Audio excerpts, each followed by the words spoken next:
Now, the caste survey announcement by the BJP was bound to have a fallout on many levels. In Karnataka, let me take you through what's happening. A storm that seems to be brewing right after the 2026 national census announcement. It's striking, in fact, stirring up old fires in Karnataka's political cauldron. The Veerashaiva-Lingayat community is now preparing to knock on Delhi's doors, demanding a separate religion code in the upcoming census.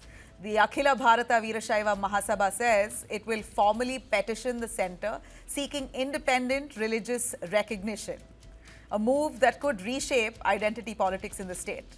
In fact, their executive committee is expected to meet soon to finalize that push.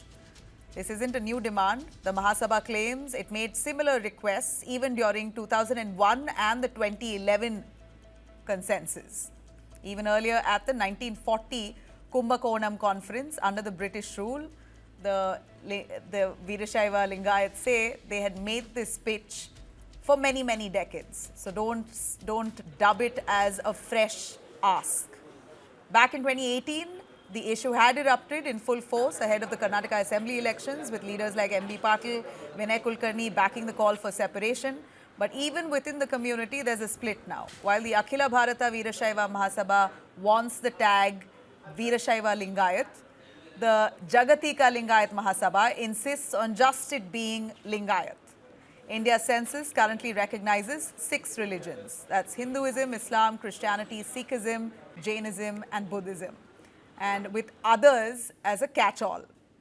So far, the community has been advised to write Veerashaiva-Lingayat under that vague slot. Now, as the 2026 headcount looms, this age-old identity battle is back at the forefront with national implications now.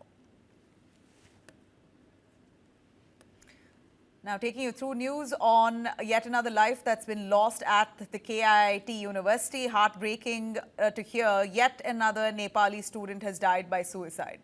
18-year-old Nepali girl was found dead inside her hostel room. Police say that she was found hanging.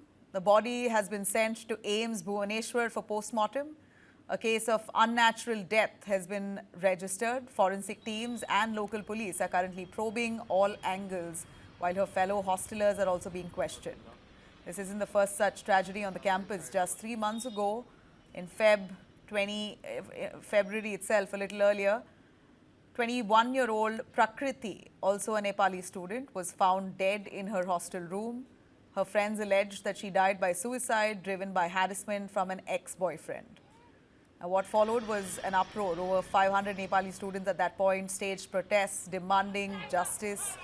But shockingly, many of them were asked to leave the campus. They were literally kicked out. The KIIT University said, if you want to protest, then get out.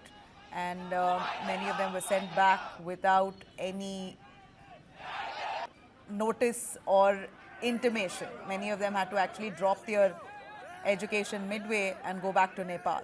The situation did get very tense at that point. It took a diplomatic intervention finally from Nepal to calm things down. Now, with another Nepali student going,